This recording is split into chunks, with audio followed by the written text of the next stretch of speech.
ونیسه ځوانه دا څښتنه اوبه وڅښه.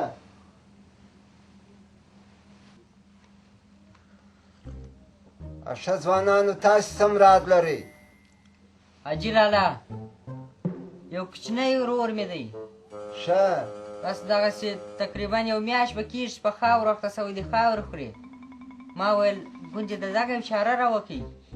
و د دې چاره خو ډېره اسانه ده.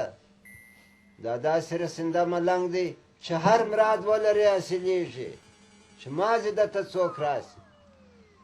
ځوانه اورم حاجي صاحب. دا څاښت ملنګ باچا دم کړی دی، دا به دې ورور ته هر سهار په شیدو کې ورکوې.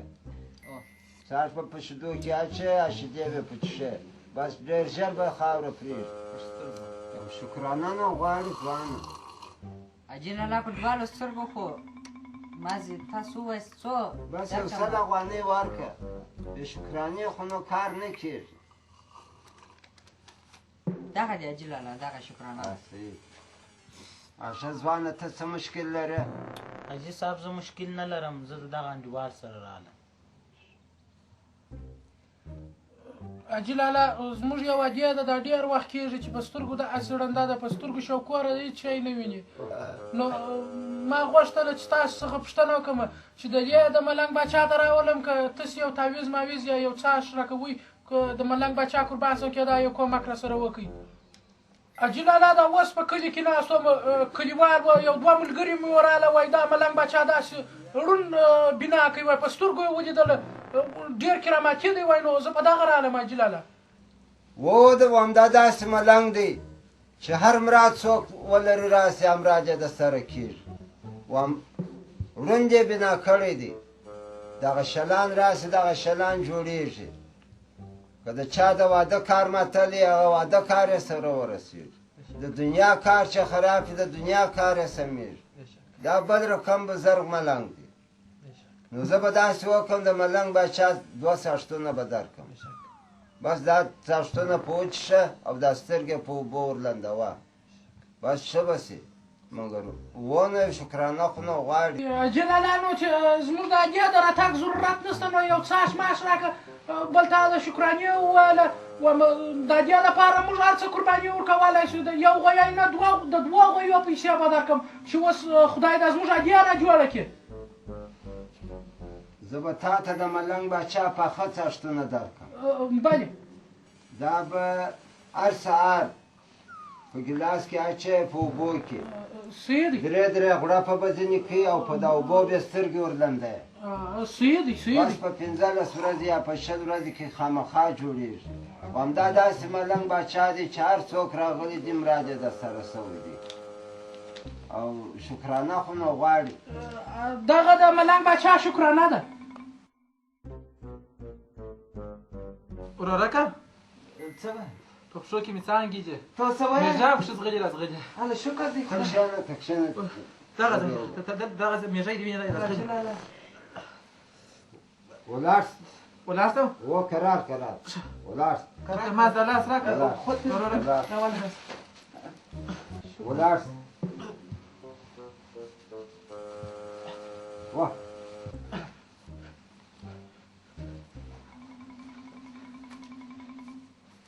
الله جلاله شکر دی، دغه دی ورور مې ولاړ سو، هغه به کارونه راسره کوي. وګورئ کلیوالو، وملیدئ د ملنګ کرامات.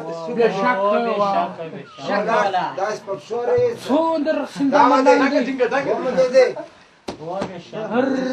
څومره رسنده ملنګ دی. دا نور کلیوالو ته مو وایو خطکو ولیدئ څومره رسنده ملنګ دی. راځئ جنګو خطکو راځئ چې په کلي کې وایي مسلمه، راځئ چې نورو کلیوالو ته وایو څومره رسنده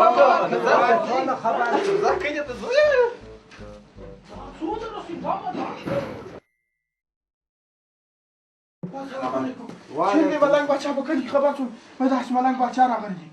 کومه دی ملنګ باچا؟ ملنګ باچا خو د خلوت کې ناست دی. ښه او دا زما زوی پیریان لري. ستا زوی پیریان لري؟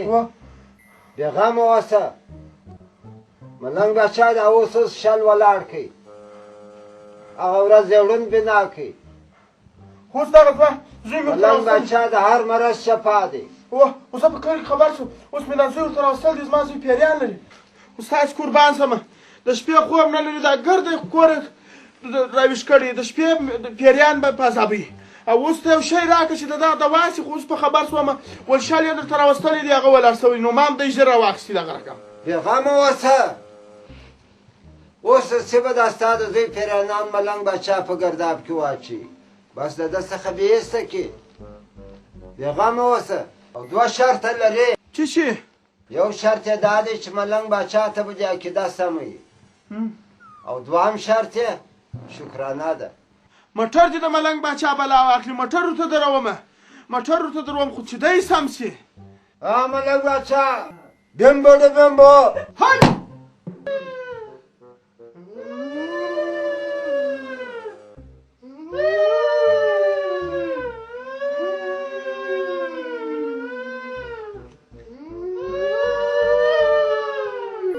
ورته وګوره وینې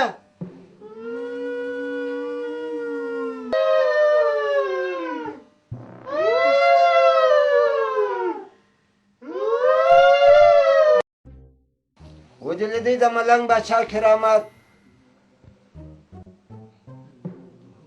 عقیده ورته سمه که دا پلیتې واخه هر وخت که پیرانانو خرابوي واپس دې ورته دودوه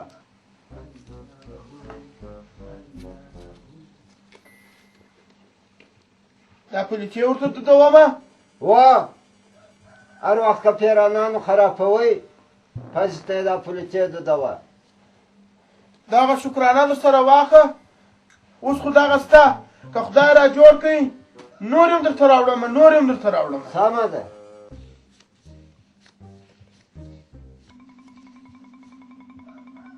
ځکه څه هم پیسې دې لږ دي مګر ستا به لاج واخلي بس زوی دې جوړېږي بېغمه اوسه اوس زه ولاړ شمه ځه لاجمل که جوړ شو ملنګ باچا ته زه غویی راولمه نو ولاړم د خدای په امان ځه په مخه دې شه انډیواله سره نیمای مو دي ژوندی اوسې ستا غم جدي دا تجارت دی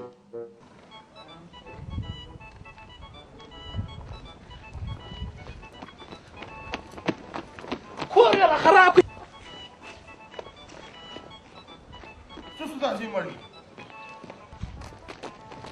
بارنګوله کا چیرې ځې ولې داسې ولاړ دي زه د ملنګ باچا نه پرېږدم په زما سې د یوه غویي پیسې واخیستلې ول زوی به چې سم شي زوی یې د هغه نه رابطه راکړي ما ته هم څښتنه راکړه ول دا اوبو ته واچوه ول 15 ورځې په دا سترګو دا اوبه موږ اروپا شي زه 15 ورځې ورته ناست وم شور مې نه دی خوړلی ملا مې داسې وچه کلکه ده زه هم نه پرېږدم درځه درځه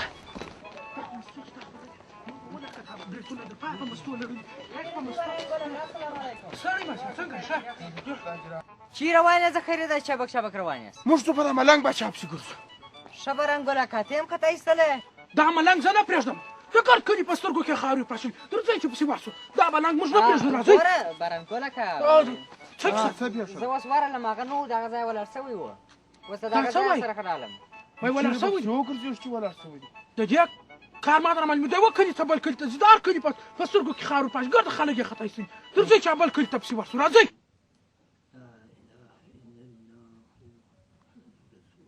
حاجي صاحب دا خو دا ستا د زوی ډېر لږ تکلیف دی دا ملنګ باچا چې دی نوم یې په ښارو کې تللی دی بېشک ړانده یې بنا کړي دي شلان یې ولاړ کړي دي چې هر څوک ورته راغلی دی مراجعه د سره سوی که د چا د دنیا کار خراب وي یا یې د واده کار ماتلی یا یو دښمن ولري چې دې ملنګ پاچا ته راغلی دي نامینده نه دي ځینې حاجي لاله دغه یو کوچنی زوی لرمه اولاد مې نور څه چې اولادونه مې پیدا سوي دي هغه ټوله مړه سوي دي دغه مې هم د تعویضو په زور باندې